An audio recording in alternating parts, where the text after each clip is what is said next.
All right, I've got a thing I want to fill you in on. And this is something I've been thinking about lately. And I think that you're going to bring more application to this topic than I am. And so it's my theory, but I want to hear how you would apply this idea that I have. All right, hit me. So did you see that blonde haired woman? She had that song that was like, looking for a man in finance, 6'4", whatever. 6'4". Yeah, what was it? What was it? Blasphemy. 6'5", bro. 6'5". Is finance, trust fund, 6'5", yeah. Blue eyes or whatever. Dude, have I seen that? Has there been 10 minutes in my house where either me or my daughter is not singing that song? My 4-year-old daughter, by the way, it's very different when your daughter says it. My dad hormones kicked in, and I was like, you ain't looking for, what are you looking for? You're looking for your Barbie, your toys. You're looking for Legos is what you're looking for. I feel like I can rule the world. I know I could be what I want to. I put my all in it like no days off on the road. There was really funny follow-ups where people are like, let's do the math on that, by the way. How many men are 6'5"? It's like 0.1%. How many people live in New York City? How many have a trust fund? And it was like, and they're single. It was like there was like 7 people. guys left. Yeah, it's pretty funny. But that got me thinking. And before I tell you exactly what it is, I have to ask you a question. Do you know your mother's or father's cell phone number by heart? I do not. So for the life of me, I couldn't tell you my wife's phone number. I could tell you the area code, but I couldn't tell you her number, which is like a big deal. However, how many commercials from the 90s do you remember? I want my baby back, baby back, baby back. I want my baby back. Yeah. Or Hot Pocket. Like, you remember some of these songs? $5. $5. we know what comes after that. I don't even have to have known you, right? You could be a complete stranger, but if I'm like $5, the guy's gonna say footlong at the end of that. So I got really interested in jingles because I don't remember my wife's phone number. You don't remember your parents' phone numbers, but I can cite all these jingles. In fact, I follow Instagram accounts where it's like commercials from the 90s. The 90s, because that's when we were kids, for a lot of listeners, that was the heyday of these jingles and commercials. And in my opinion, we need to bring that back. And I want to tell you, I'll give you a short history of jingles. So in the 90s, something like 15% of commercials had jingles. Now it's closer to 1%. So in the 20s, this company called General Mills came out with this thing called Wheaties cereal. And it wasn't that big of a hit early on.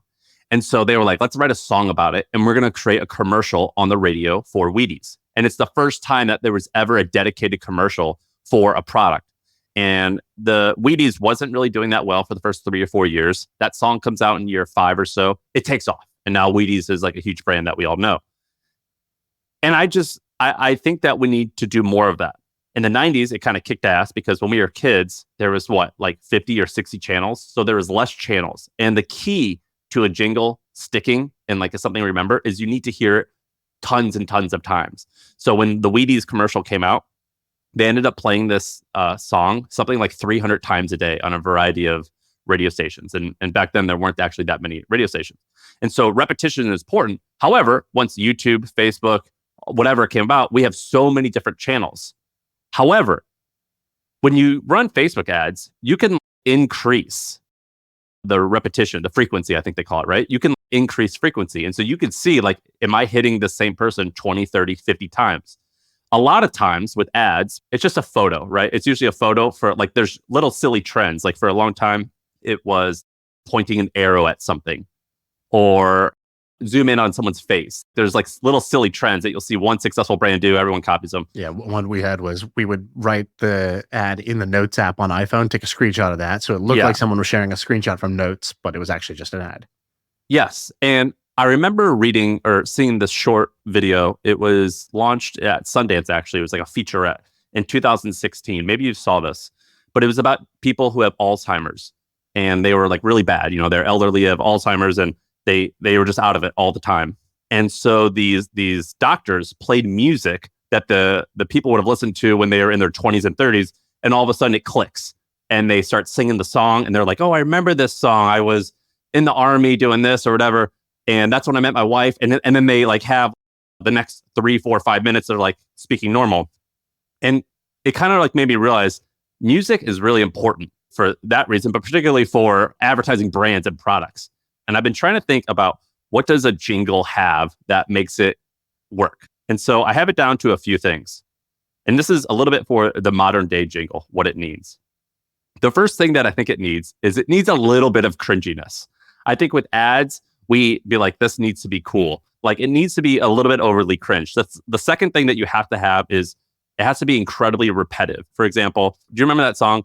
Don't you wanna Fanta? Yeah. Don't you wanna like Yeah. you need to say the brand many, many, many times. Like Chiquita Banana. Yeah, so the Chiquita Banana ad is actually interesting. So that ad, it was like a sexy banana dressed up as like a Cuban lady dancer, and she was like singing and dancing, and it was all about when do you know a banana is ready to eat. Right. And so she was singing about like you should peel me back when you see a little bit of brown, like whatever. It was kind of like sexualized and awesome. And that ad would play hundreds of times a day. It was awesome. I love when people sexualize stuff, by the way. My friend Neville had an ad for why you should buy this set of font from him. And he was like, when I whisper Duranda, does it make you weak in the knees? If so, this is for you. And so I love when they do that. And then the last thing you need is a call to action. So do you remember this song where it's like, call JG Wetworth 877 cash now? Do you remember that song? Yeah, you can remember full phone numbers when it comes to a jingle, right? It was you started this by saying can't remember your wife or your mom's number, but we can remember some company's phone number, 1-800 whatever, if they put it in a jingle. And so this whole kind of rant is, I think we need to bring them back. Now, the problem is that I don't exactly have like a consumer brand to do this on. You do, and you work a little bit more consumer stuff. Why can't you do this for Hampton, by the way? I could, and I should. So that was a bullshit excuse. Yeah, thank you. Do you see this working with your stuff in consumer? Well, I would say in theory, I'm all there with you. As in, a jingles work is a non-debatable statement. Would jingles work for my brand? Well, why not? Jingles work. So we're back to square one.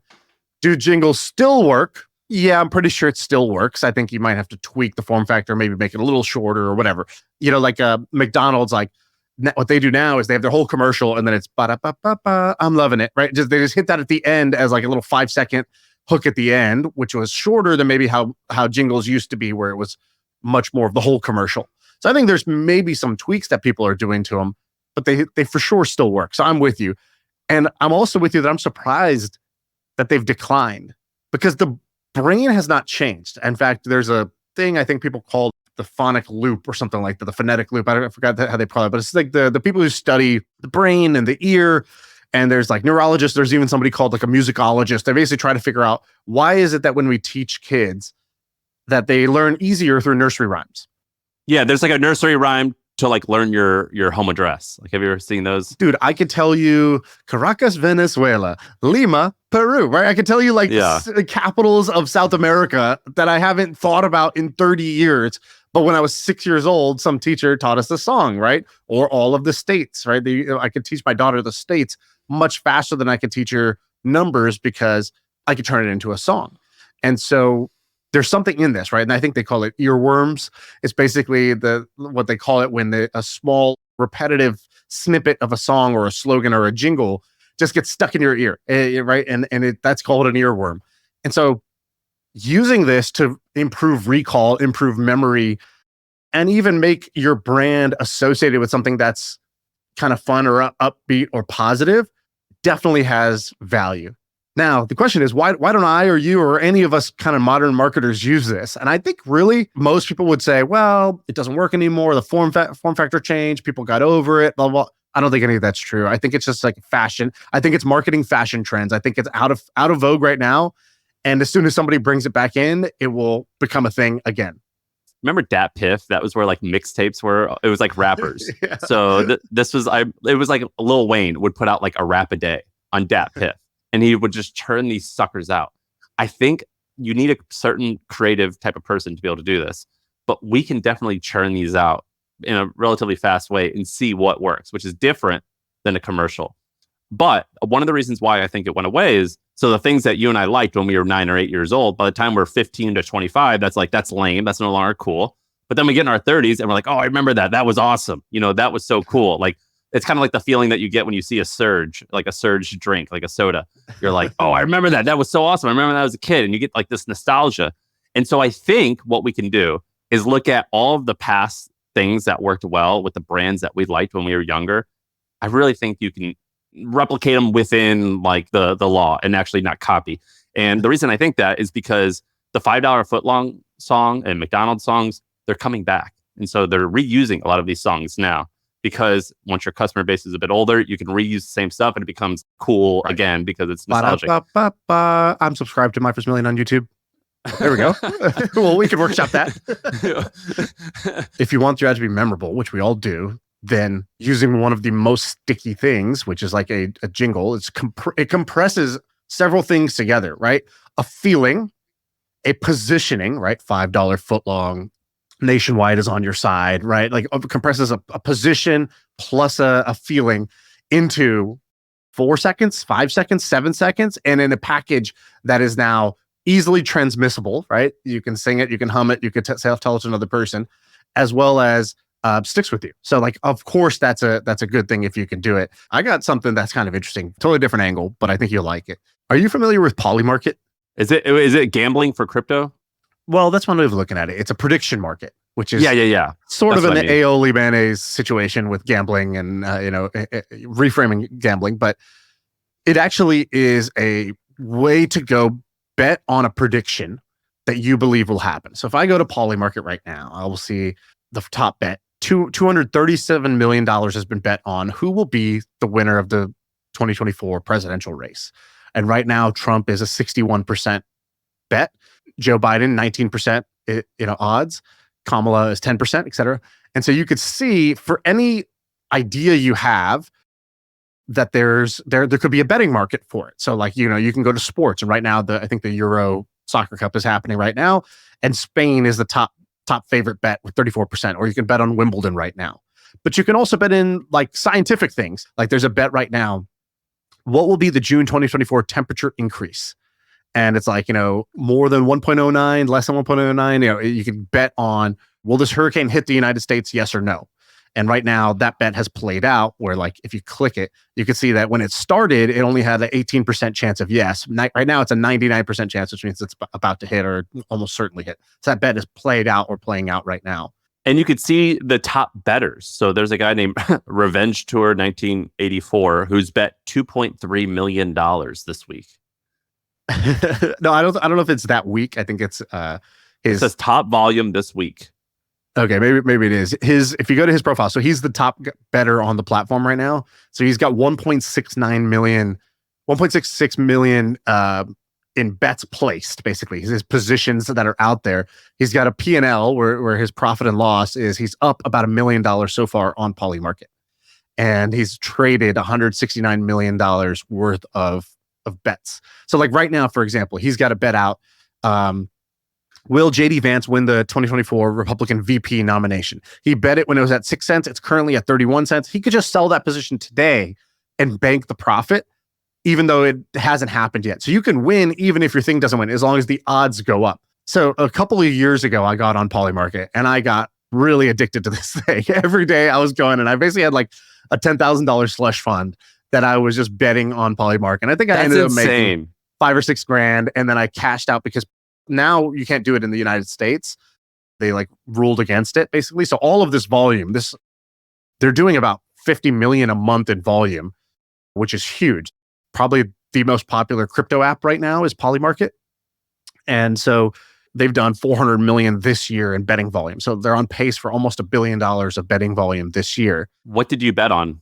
I used to bet on all kinds of things. So I would bet on like tech stuff. So you could bet like, will Tesla stock be above this price on July 31st? It's like easier than buying the stock was just to go and bet, do you think it'll be here? Or will they announce this at this time? I was betting on sports stuff. So I would bet just like a game. There's a game on a Tuesday night and I could just bet here easier than I could bet, at a sports book, because the way this thing worked was you would just sign in with your MetaMask wallet. You didn't have to do KYC. You didn't have to do a bunch of things. Who makes the odds? There's no odds maker. So this is like what's called a automated market maker. So basically the bet gets created and then it's based on the betting volume. So if more people start betting no, then the odds of no go down because that's a more popular bet. If everybody thinks yes, then buying yes will have less upside for you. Most of these don't work like an order book. There's not a buyer and seller. It's the same way that a lot of the DEXs work or the NFT platforms work, where it's a AMM. A lot of the bets are weird. So will Taylor Swift be pregnant in 2024? Yeah. 30% chance, right? Or something like that. 21% chance. Will Andrew Tate be found guilty of human trafficking in 2024? But then there's weird things. Like, will Trump say the word MOG in 2024? I don't know what that word is, MOG. But can't he just say that then and win the bet? And so that's one of the controversies of betting markets is that, the easy example is, oh, wow, if I'm Trump, I could theoretically go place a big bet and then just say the word. But there's a couple problems with that. One, the more let's say something like that, it probably has very thin volume. So for example, right now, $24,000. Yeah, $24,000. So if he went and tried to bet $100,000, he would swing the odds himself to yes to the point where it wouldn't really be worth it. There's not much action on the other side. So basically, the yeses win the money from the nos, and the nos win the money from the yeses, depending on how the bet plays out. Right? There's no third party that's involved. So you would have to do it in one of these that has like really big volume. If you wanted to make a lot of money. It says, will Travis Kelce go for ring number 4 and get engaged this year? Yeah, exactly. There's, Elon tweets. How many tweets will we have this month? There's, will TikTok get banned in the US in 2024? Right now, only 8% chance. So if you thought that TikTok was going to get banned, if you're Pelosi, you could go and start betting yes, but that bet only has 29,000 of volume. So you can't bet too much. You can't make too much of a profit on something like that. The controversy, the thing that people have always said about prediction markets is that prediction markets become assassination markets. Meaning, if there was a bet that like, will this person win or will this person live? And let's say there was hundreds of millions of dollars on the line, you've inadvertently created a giant bounty to go and assassinate somebody. And this is one of the controversies around prediction markets is that it could become problematic in that way. But these are not new. Like crypto is a new way of doing it. But these have been around for a long time. Like historically, people felt that prediction markets were more accurate than polls, right? So let's say you wanted to say, who's going to win the election? They would go do a poll. You have a very small sample size. People might say one thing and then do another, which is like what happened with when Trump won, I think 2016, was he was polling far less than what actually happened when people went to the ballot booth because they didn't want to admit where they stood. Whereas prediction markets, because you're putting money on the line, it's just more predictive. It's more accurate versus just general polling. And so this used to be a really popular thing. There was, in fact, even like on the stock market, you could go and bet this way. Wall Street was like a hub for prediction bets. But then after World War II, there was kind of a social stigma around it. Newspapers stopped quoting it, and they shifted to polls. But I think it's swinging back, where we're going to go away from polls and back to prediction markets. And so my prediction this whole thing is that Polymarket is going to be massive, that in this presidential election, it's going to have just like a huge run up this year, because already you can see that when anybody is writing about the odds of something, about, let's say, the election, they're referencing Polymarket and they're embedding Polymarket in their articles. They're doing that now, or you think it's already happening? It's already happening. That's why it's got this huge surge. I think a couple months ago, they had over 100 million in betting volume. And it was because it's made for TV. It's made to be embedded in articles. And in fact, I think they should take this further and make their little betting widget much easier to share and much easier to embed inside of articles, inside of news things. So because they're going to need to quote what the predictions are around interest rates, around presidential stuff. It's just going to continue to grow that way. And so I think Polymarket is actually sort of a media company, a decentralized media company, where it has really interesting data that every other media company is going to want to reference. And that's going to just drive this surge. And they've also had just really viral bets. So right now, one of the viral bets is obviously the presidential election stuff. But remember when the idiots went down to the Titanic in the submersible? Yeah. That was one of the most viral bets. I think they had like $60 million bet on that one thing of like what's going to happen with the submersible. So, they can go viral. Like just yesterday, it had 5 million in volume. And so business is booming for Polymarket. Who started it and when did it start?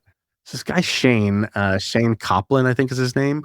And he started in 2020. So this is not a very old business. This is, pretty recent, 3-4 years it's been out. And I think it's like his first thing. His LinkedIn, when I was on it earlier, was like, he was an intern at Rap Genius. He was an intern at some other place. And then he created Polymarket. And he's been doing that for 4 years now. Did they raise money? Yeah, they just raised a big round. So it was pretty under the radar, and actually sort of seemed sort of sketchy before. Like when I was betting on it, people I remember were telling me like, what are you doing, dude? You put real money onto this thing? And I was like, yeah, it's awesome. And they're like, who runs this? Is this legal? And I was like, I don't really know. I'm not sure. It looked like a very thin app at the time, but they just raised $75 million from Founders Fund and Joe Gebbia and Vitalik and a whole bunch of other heavy hitters. And so it's obviously become a lot more legitimized. I hate talking about gambling because I'm like, I don't want to sound like my farts don't smell type of guy or what, like I'm better, but I am, because I hate gambling.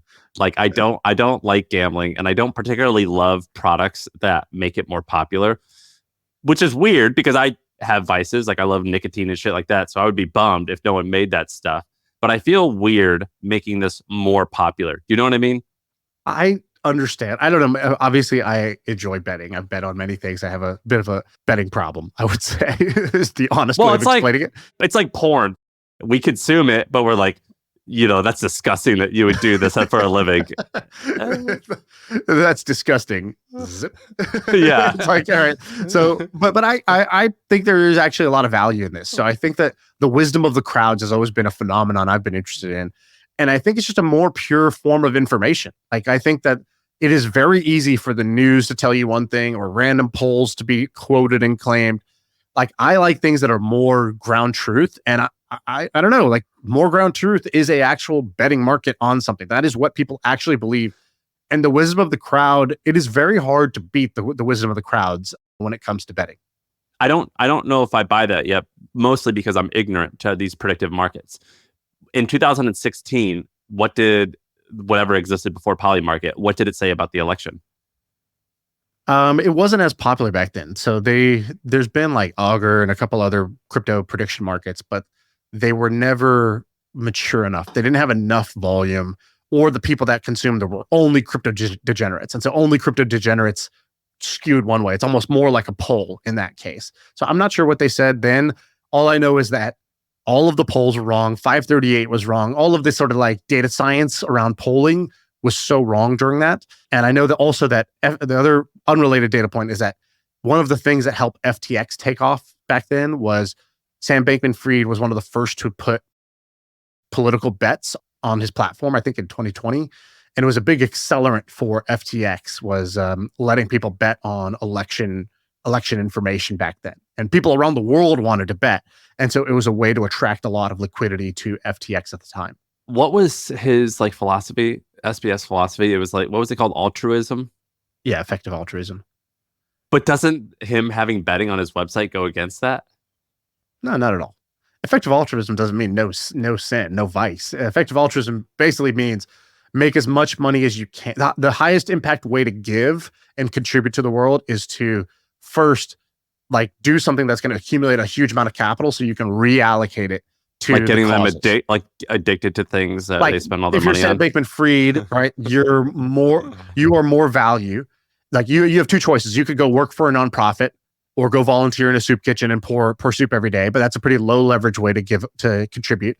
Versus if you become a billionaire and you give away $1 billion, you have done more good that way. And so effective altruism is basically working for the purpose of accumulating as much capital to give away as possible. Now, in his case, he turned out to be, a liar and a fraud on many accounts, right? So it's not, I think he sort of tanked the brand of effective altruism, which probably is a little unfair. He also tanked the brand of crypto, which is a little unfair. People are like, oh, crypto is a scam. It's like, no, this dude scammed crypto. He lied to the crypto community. Basically, he was taking money and not, somebody would go try to buy Bitcoin on his platform. And instead of buying Bitcoin, he would just tell them he bought Bitcoin, take the money and do something else with it altogether. He was deceitful is very different than saying crypto is deceitful. The New York Times had this podcast the other day about this woman who got addicted to DraftKings or FanDuel or what, I think they're the same thing. And she told this story about how she was like a $150,000 a year earner and she got addicted to it. And one of the reasons why she got addicted to it was A, she just is an addict, whatever. But B, they assigned an account manager to you, just like you do when you want to upsell software. And they're like, yep. Hey, I see you're spending on this. We've got this new game called this, and this. I'm willing to give you like a $500 credit in order to get you can wet your whistle a little bit and try this out.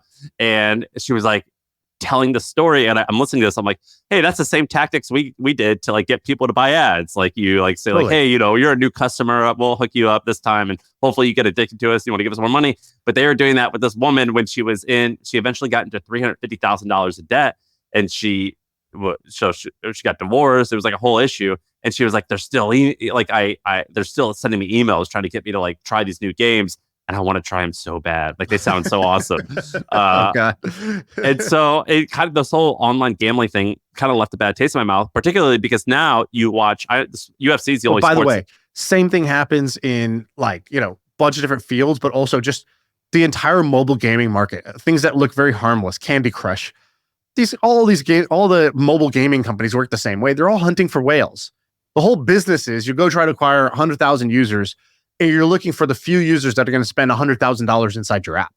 And are people doing that with games where they spend $100,000? Of course. Yeah. Candy Crush and the entire like casual mobile gaming thing that looks like these silly, innocuous, free-to-play games. They're based on there's women in the Midwest who are going to dump tens of thousands of dollars into each game that they get hooked on. And those are what they work for. They work for whales. They're trying to find whales. Whales are obviously the most profitable customer. And in that, you can't even win anything, right? It's not even like gambling where there's no money to be made in it. It's just money to be spent. You had friends in the gaming industry, or at least you knew them better than my friends who work in the gaming industry. How many times did they say they had a customer that would spend $50,000 or $100,000 on a game? What do you mean how many times? That's I guess how big is the scale of people willing to spend that much? It's very large, dude. This is how they make these games. Make like $1 billion in revenue, right? So I thought it was like everyone buying like a $20 a month thing. No. It's most players spend nothing, right? Vast majority of players will spend nothing. Then there's a segment of people that are going to spend a small amount, and there's a very small segment of people that are going to spend a huge amount. And the total thing blends together where you're like, oh, our ARPU, our average revenue per customer is $7 or $10, but it's not. Every customer spends $7 to $10. It's that most spend $0. A few will spend $23 on average, and then a few will spend $23,000. Right? That's more of how it looks when you look at the distribution of these things. That's insane. Ben used to work at FanDuel, and he was like, "Yeah, dude, part of the program I had, I think he was like employee 30 or 40 at FanDuel. He's like, I basically oversaw this program, or he was like associated with some program that was like the whale VIP white glove service. It's like, oh, if you're betting and losing this much money or winning, or even winning, you'll eventually lose it. So if you're betting a certain volume, guess what? It's the Super Bowl. We want to fly you out. You're gonna come visit. Hey, we're in New York. We want to invite you to this private dinner. And there's a whole VIP program, white glove program, where, hey, we got you tickets to this game, and they're gonna make you feel like a rock star. Is it just a bunch of other degenerates sitting around the dinner table, like, hey, what do you want to bet that the meal's gonna be chicken? Yeah, and these are willing participants. These are adults. Now, I would say, obviously, some people ruin themselves. They get addicted to gambling, just like people get addicted to everything, social media and drugs and vape. And, there's a ton of things that people get addicted to, and it's not good for them. I definitely agree with that. That is for sure a thing. And you will always see news about that because A, it's happening, and B, it makes for good news. Big company ruined this person's life, right? That's always going to be a thing. But guess what? Robinhood is designed the same way. Robinhood is literally designed like a mobile game to get you addicted to trading, to get you to try to trade as much as you can. They make money every time you make a trade. They don't make money by you buying a low-cost index fund and holding it for 20 years. They make money by getting you to buy Robinhood Gold to trade options and be day trading. And so Robinhood, which is this like name of like we're going to steal from the rich and give to the poor, is doing the exact opposite. It's basically steal from the dumb and give to themselves. And that's what Robinhood is. So I'm going to place a bet on this. I'm going to, that's what I'm saying. I'm going to bet that Justin Bieber is going to be having a baby boy. You can't, you're in the US. You're not going to be able to make a bet. You can't. And how do they track that? I think it's just like your IP address right now. I don't know what else they do. God, this is horrible and awesome. I like this one. I can't believe this exists. That's pretty wild. All right, let's take a quick break. I want to tell you about Wander. So it's summer, planning summer vacations, and if you're going to try to get away, one of the best ways to get away is through Wander. They have amazing luxury homes that you can stay in. It's sort of like staying in a 5-star hotel, but it's a home. So you get kind of the best of the home vibe and the luxury amenities and turnkey experience of a hotel all in one. So check out Wander. They have so many cool locations. I'm taking one trip on Wander in about a month or so to Tahoe. They have a really cool property there. But go to wander.com/MFM and just browse. You can just see like really amazing places to stay that make for great family trips, or even like corporate offsites are great because these locations are so baller. So check this out. And if you go to wander.com/MFM, you can enter in to get a free trip giveaway. So they're giving away a trip to one listener, as well as if you download the app, you get $300 of free travel credit. So that's pretty awesome. So check it out, wander.com/MFM. All right. What do you want to do? One more thing? What do you got? Okay, I want to do one thing. You said something earlier about jingles, catchy things. And I was sitting in a meeting, and there was somebody who was prolific. Like if Kendrick Lamar wore a suit and sold B2B software, that was this guy. This guy had lyrics. He was lyrical with his corporate slang. And it got me thinking about epic corporate slang and some of my favorite greatest hits of corporate slang. And I just started thinking, we need some more. And so I wanted to play a little game with you. So I'd like to play a game. And I texted you this. I said, I want you to think of this. Think of corporate slang that doesn't exist, but it should. Because we're innovators here on the podcast. And I want to come up with some slang. I think it would be a fun claim to fame if we could just make something stick with corporate slang. So I say we go back and forth like a rap battle with, this is corporate slang that doesn't exist, but it should. All right. You have more than me. I came with about 4 or 5. You have a bunch of them. This is right in your wheelhouse. So let's see what we can do, though. All right. Let me get my phone. All right. So the first one is going to be, this is the first one. One man's Thanksgiving is another man's Thursday. And this is for any situation where you are, when somebody's really excited about something that to you is just normal or even lame. But hey, it's their Thanksgiving. It might just be Thursday to you, but it's their Thanksgiving. So it's kind of a way to throw shade in a corporate setting when somebody is overly excited about something that's actually just normal or average. And you just say, hey, man, one man's Thanksgiving is another man's Thursday. And you just plant that seed and you just leave it with them. And they'll realize later that they just had shade thrown at them. And that's a phrase that you need to use. And when someone is like, wait, what? And you're like, wait, you don't know what that means? You know what they say. Yeah, like it's just one of those things they say. Yeah, like when I was a kid, I thought it was go out there and break an egg, not go out there and break a leg. You know what I mean? So we'll make that a phrase. Or instead of cat-like reflexes, I thought it was Cadillac reflexes. This is not even corporate slang. These are just like stutters that you had. Yeah. So I used to say for years, like, go out there, have fun, break an egg. So that's how you need to use this phrase. All right, I've got one. All right, we're gonna call it bubble wrap, as in when someone, like, do you have any employees that are overly sensitive, and when you bring news to them, you have to be like, how are we gonna phrase this? So it's like we got to bubble wrap this. Yeah, like, all right, we have to tell this guy about this thing, but we got to bubble wrap his ass, and we got to bubble wrap this phrasing, and we got to figure out how we can deliver this so it doesn't like totally crush him. Instead of just saying, "Hey, we're not doing that anymore. Your idea sucked." We got to bubble wrap it. So we got to bubble wrap it. Okay, so it's actually like it's like, I like what you're saying. You're right, but we're gonna need to bubble wrap that before it goes out. Yeah. So you have to say it in a more sensitive way, not to freak a particular person out, because that person, when you talk to them, you got to bubble wrap them before you talk to them. So we're going to call it bubble wrap. I like that one. That's strong. All right, I got another one. Aloha mora. So making email intros sucks. I hate doing it. It's like, oh, can you introduce this person? I got to say, hey, Bob, meet Shaan. He's this guy. He's this guy. I'm shortening it to one word. We're using the Harry Potter word Aloha mora for the spell that just is like unlocking doors. So that's what I'm going to do. I'm going to go to an email thread. I'm just going to say, Sam, Bob, Aloha mora, boys. Aloha mora, fellas. I've unlocked the doors here. Go on through. And that's it. I'm shortening it to one thing. But what's that word from? Harry Potter. It's the spell he uses to unlock any door. Oh my God. All right. That one's extra nerdy. All right, I've got another one. All right, so you know how on the Google Calendar, the default is typically 30 minutes? Mm-hmm. I hate that. So we're going to call this, or we're going to say, so we're going to use this word when it's like, hey, put something on my calendar and let's sync storm it. We're just going to sync storm it. So it's by default, it's a 5-minute meeting. So let's just sync storm. It's people say like, let's sync up. And it's always either default 30 or 60 minutes. No, fuck that. We're going to sync storm this. And we're going to get done in just about 4 or 5 minutes. So, hey, just put something on my calendar, put a little sync storm on my calendar, and we're going to bang this out. I love it because the other person's gonna have no idea what you mean by that, but it sounds like they're supposed to know. So yeah, no problem. Love SingStorming. It's one of my favorite things to do. And they're gonna walk away and be like, "What the hell am I supposed to do here?" We got to SingStorm the son of a bitch. It's also nice because it's a way to like, it's the equivalent of dating a first date and being like, they're like, "Hey, let's grab dinner," and you're like, "Let's do drinks." Yeah. Right? It's actually that.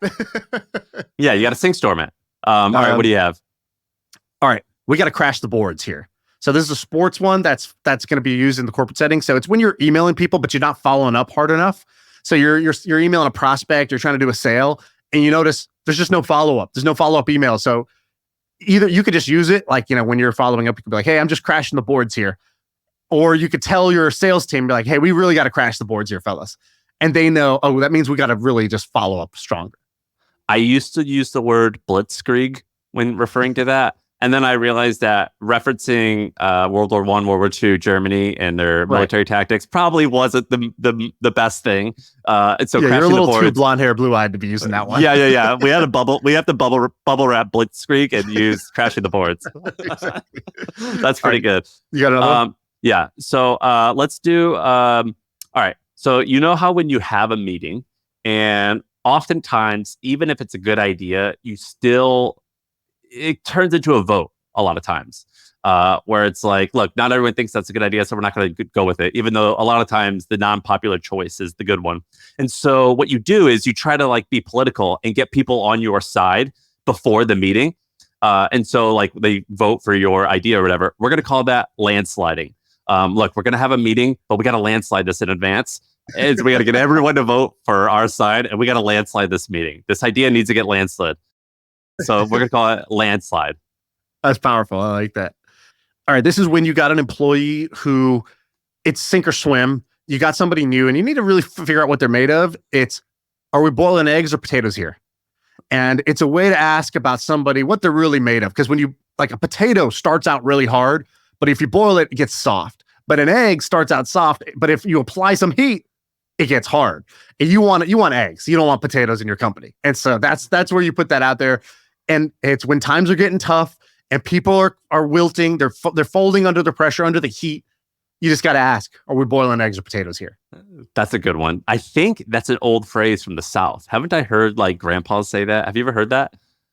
I have not, but maybe I've been told I have an old soul. So maybe that's where that's a good one. All right. This is the last one that I have. We're going to call. All right. So, you were just in a meeting where a guy was saying a lot of jargon, or oftentimes you'll be in a meeting and like people are lying. They'll be like, well, we're doing great. And it's like, well, we're not really doing that great. And so for that, we're going to use the phrase bullshit bingo. It's like, hey, are we having a meeting about what we're going to do? Or are we just playing bullshit bingo and winning right now? This meeting is just a game of bullshit bingo and we're killing it. And so, yeah, it's like, Shaan, look, you're telling me all this nonsense. I think your board is full for bullshit bingo. This is just nonsense. And so we're going to call it bullshit bingo. I like that one. It's a way to call someone out, but because it's an alliteration, it just bubble wrapped it just enough. Yeah. Bubble wrap is the real winner here. It sounds like. All right, I got one last one. This is similar to situation where we're trying really hard, but we're working on the wrong things.